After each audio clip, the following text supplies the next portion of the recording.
So first of all, thanks for hosting us, and also thanks to everyone organizing the event. We can only imagine how not easy it can be now in this day and age with the whole pandemic and what's going on. And we really wish to start meeting in person soon and have these awesome events, especially with FOSSCOMM, where some of our team members have previously been around the event. So today, myself and my colleague Silva will talk about Nextcloud, but more specifically about apps that you can add on top of Nextcloud to use for personal use and for professional setup, let's say. So Silva, do you want to start presenting yourself? Yes, thank you, Redon. Hello, everyone. Thank you for organizing this event. It's the first time that I am attending FOSSCOMM, and I'm really excited. I am Silva. I am based in Tirana, Albania. I call myself a digital rights advocate, as I've been dedicating the last few years of my volunteer work to speaking about topics like free software, online privacy, and so on. I am one of the co-founders of Cloud68.co, which is a company which supports all professionals and other companies with open source digital infrastructure. I am part of the board of Open Labs Albania, a hackerspace based in Tirana, which has been promoting free software for the last decade, I can say now. I am also a member of the Document Foundation, where I've mostly been volunteering by advocating LibreOffice. And I am also a contributor of the Wikimedia project and one of the members of Wikimedia Community User Group Albania, a Wikimedia user group based in Tirana. And I'm giving the word to Redon now. Yeah, so I'm also I stay around at Open Labs Hackerspace a lot since the early days. I consider myself one of the people that is fighting the good fight for digital commons and online privacy, which again, that makes me very happy to be part of FOSSCOMM also this year. Alongside with Silva and some other friends, I'm also the co-founder of Cloud68. Silva mentioned this before. Also a member of Wikimedia Community User Group Albania, and from time to time I'm contributing to OpenStreetMap, sometimes a lot and sometimes less. I'm very happy to see that there was mentioned in the previous presentations as well as a project. So before talking about Nextcloud, we really like to emphasize how annoyed and how serious the situation is, with big tech status. Every week or every once in a while, we see some big news coming up. You've probably heard about Cambridge Analytica, where it certainly had an impact on the US elections, which is very serious if we're talking about democracy.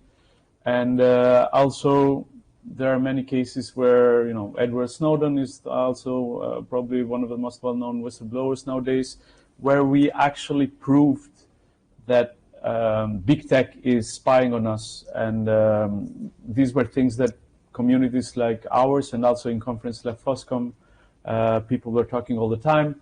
But he basically proved that what we were talking about was true back then.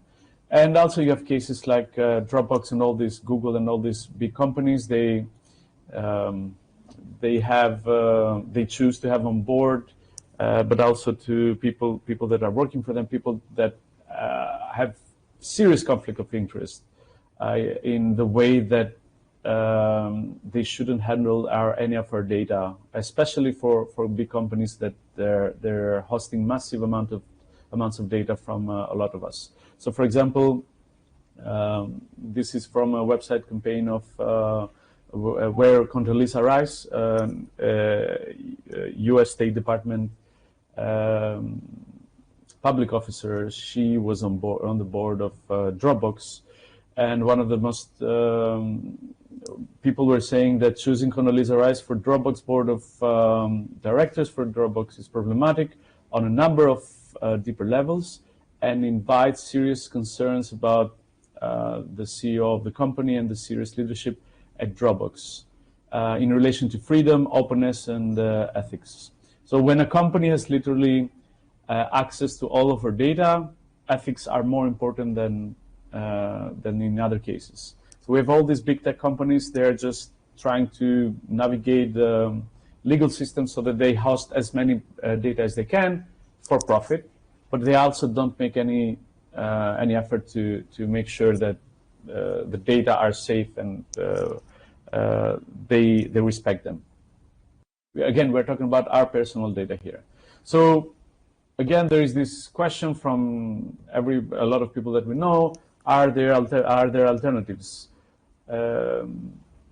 I think Silva will talk about Nextcloud in a bit, but one major umbrella of all these initiatives to reclaim back our privacy is self-hosting. So, and the definition of self-hosting is when you put an application on your server, store the information in your own database, and your is the keyword here, and you create your own web experience. So you use, you actually know where the data, your data are, where your data is, and what it does, and where it gets shared, etc., etc. And this is the major goal that we should have, right? Self-hosting. One of the initiatives that help us self-host is also Nextcloud, and Silva can also share a bit what the concept is and how it started and how it's running. Yes, thank you, Redon. So basically, as Redon mentioned, there is this big discussion going on for the last decades over the abuse with personal data and having companies as Dropbox or, I don't know, everything else out there, which now are basically tech giants whom do not have a very trusted track record, and we're not very sure what goes on with the data we give to them, raises many questions about the credibility of these companies. So having other alternatives out there which give the control to the users and not to the companies itself will, by definition, empower the users. Nextcloud is a free software alternative to Dropbox. Well, actually, it goes beyond file sharing, as Nextcloud provides many other features, so it's more of a productivity platform. During this presentation, Redon and myself will talk about some of the most popular apps within Nextcloud itself. But basically, it's a platform, it's a software which you can use as a file sharing solution, as a file editing and team collaboration. And some of the most popular apps within it are like Calendar, Nextcloud, Calendar, Contacts, and the integration it provides with file editing alternatives such as Collabora editing or OnlyOffice. I think that one of the main advantages of Nextcloud from a user's perspective is the fact that it's open source, which gives the users more freedom and flexibility. If you have the appropriate skills, you can install Nextcloud on your own server at home and host all of your data there. So basically, you wouldn't be sharing your data with any third party at all. Or again, if that's not the option, you can install it in another server provider. So have your data in the cloud, but again, it's you who manages this data. And basically, you are sharing it only with the server provider, and you can try to set up encryption. So again, you have one more alternative here. Another option would be to explore Nextcloud providers, which are people who install Nextcloud for you and they do all of this maintenance. But in comparison to Dropbox, because again, also in this case, you would be sharing your data with third party, but it's easier to move from one provider to another because with Nextcloud being open source, it creates more flexibility in terms of moving from one place to another compared to the case where you would host your data with Dropbox or with a proprietary alternative to it. So again, also in this case, you would have to check the end of agreement terms of this service provider, but it does provide more options towards that. Other alternatives of other advantages of Nextcloud is the fact that you can also contribute to the source code. So if you are a developer and you want to build your own apps, or you want to contribute to the Nextcloud server software itself, you can do so, and you would not benefit, create this added value to yourself, but you also would be sharing this with the community as well.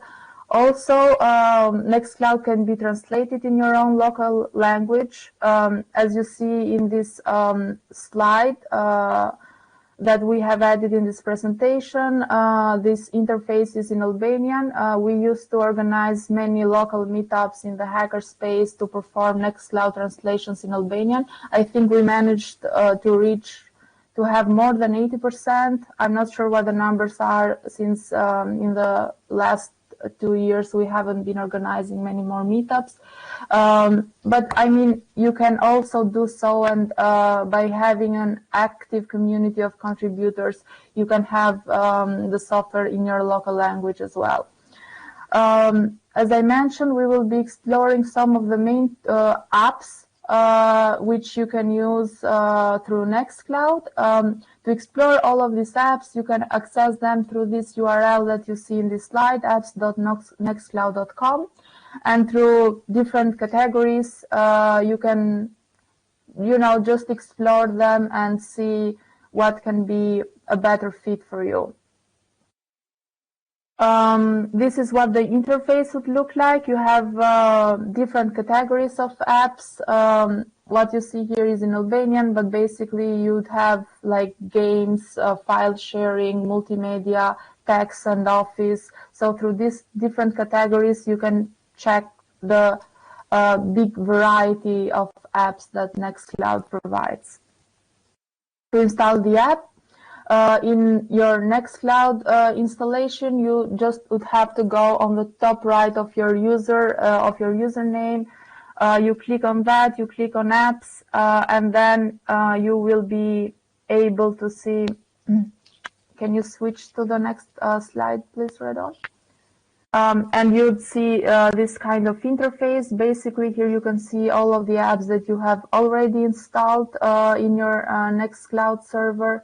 You can look into the disabled apps, the ones who have available updates, and of course, you can activate, deactivate them by filtering through these different categories that you see here. So enough with the talking. Now we will look some of the main apps that Redon and myself use in our company, but also on a personal level. And as I mentioned, there are many more, so feel free to explore the rest as well. So this is Splash. It's a very simple app. So it basically only shows a random featured photo from Unsplash, which is like a big repository of images mainly shared through a Creative Commons license, which is makes it free for usage. And so every time that you will access your Nextcloud instance, you will see a different image. So it's very basic, but it's a way to customize your experience with Nextcloud. And the second app, and one of my favorites actually, it's Carnet, which is a simple note-taking app. It's like Google Keep for those who have used it, and it also has an import feature which makes it very easy to migrate from Google Keep to Carnet. But it's very simple. You can create this.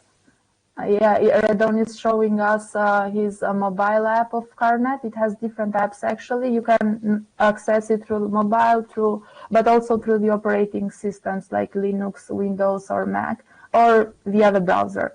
You can. Sorry to interrupt. It's also one of my favorite apps because it's very well done, and also it integrates with different with my desktop and also with mobile. So it's very easy when I'm working to have a note and also get synchronized on the cloud with Nextcloud. Yeah, and through this, like the different colors or the editor actually is quite feature rich, so you can perform different actions with it. You can better organize like your notes, which can be for work related stuff or even your shopping lists, etc., etc. My second favorite app is like cookbook. I don't cook a lot. But I like to collect too many recipes. So also this app is quite simple. You have like different categories of recipes, and you can also like add your notes, like the step of how to prepare a dish, and you can also add a link to embed a resource from an external source of recipes, and you can also add images. Hopefully that will motivate you to cook more often. The third app is like calendar. We use it a lot at Cloud 68 for many things actually, but this app provides the basic functionalities that every other calendar app would provide. You can synchronize it through different devices. When you create an event in your calendar, you can add attendees, send them an invitation. You can set reminders for an event that you have already created. You can set your own status like free or busy.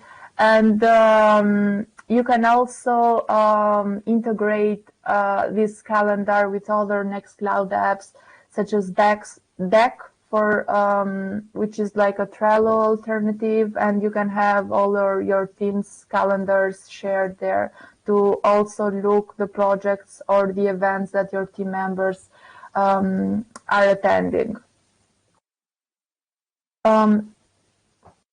The next app is Contacts, which again provides all of these functionalities that you would look into a Contacts app. I use it now also on a personal setup to store all of my contacts there instead of saving them with third parties such as Google.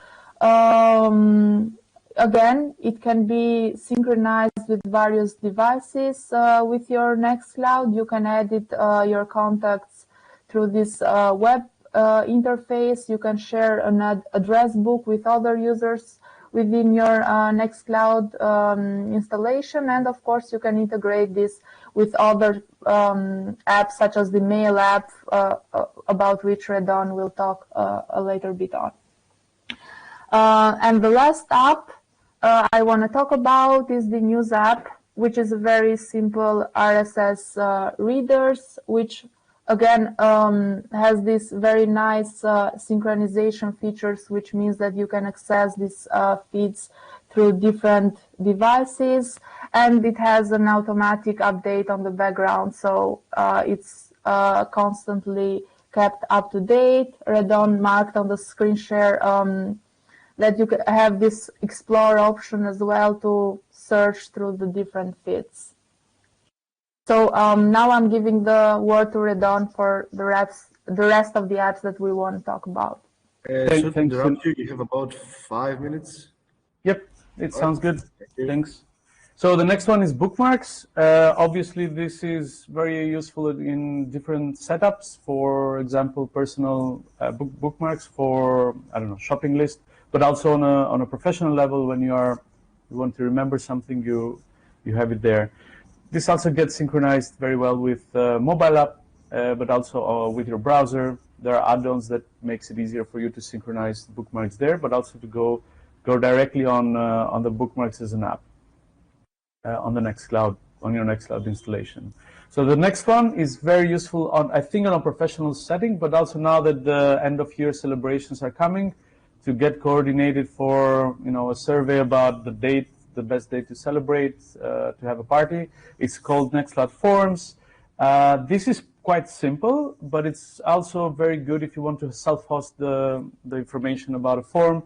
There are the basic things like, you know, you can create a new question, you can have a checkbox, but also radio buttons, or also a free text answer for people that can answer, and you can see the responses right here. And also here is the list of all the forms that you can go back to.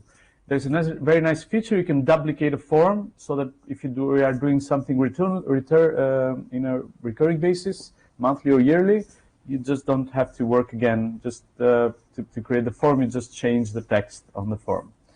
Nextcloud email. This is a very nice feature, although the application is not at a very good development level, but it works quite well, quite okay-ish, I would say. This integrates a POP3 or IMAP email with and gives you the email on the Nextcloud interface as an app. It's very useful. The many people that we know at the professional setting are more and more trying to use it. And I think it makes more sense if you want to have everything in one platform, which is Nextcloud. If you are a company and you want to host everything in, this is a very good way of saying to people, hey, just go to Nextcloud, our Nextcloud installation, and everything is going to be there. So I think I have a few more, and I'm done with the presentation. So Collaborate Online, if you know Google Docs, it's very similar. You can collaborate with other people to create a document in real time. It's a bit tricky to set up and to do the deployment, but the problem is that the thing is that you need to do the setup correctly in terms of the technical aspect. So if you know someone that knows how to do it for you, I would propose to not deploy it yourself, but ask this person. It's a very good tool. I use it on a daily basis. Nextcloud Deck, actually just like Trello, but much more simpler. You have the main categories, backlog, progress done, and you have the tags, title, and you can assign people, and you can also have a deadline there. It's getting improved very slowly as an app, but it also has a mobile app as well, which synchronizes the desktop experience with the mobile one. And it's very, very good for small teams. We've used it in the past. It's very helpful. The fact that it's simple, it's also very good, because platforms like Trello make it very complicated. And also the mobile experience is not as bad for an app that is getting developed, is in heavy development. Last but not least, we need to talk about security more. We talked in the beginning about what we need to go. About 1 minute left. Sorry. Yep. Thank you. No worries. So we talked about the importance of having privacy from big tech, but also security as well. So this is activates the two-factor authentication device, just like YubiKeys, so that people can log in into the Nextcloud instance only with that. So this is the last of the, and we left this last because it's one of the most crucial elements that we see in every Nextcloud deployment. So that's the last, let's say, app from Nextcloud that we wanted to share. These are some of the things that we use, but if you go to apps.nextcloud.com and you have a Nextcloud installation, feel free to search. There are very many setups there. You can see that these are the listings of the apps with categories. the ratings, so that you can have any app that you want in an easy way, easy to use way, but also in any functionalities that you can imagine. If there is no app on the list that you want, please develop it so that the others can use it. That's the open source spirit, right? Yeah, that's it. These are the apps that we choose. Ευχαριστώ πολύ. If you have any questions, just write them on the chat, or you can also contact directly Silva or myself here or on Twitter. If you search our names, you're gonna see there our Twitter accounts and also any other social elements there.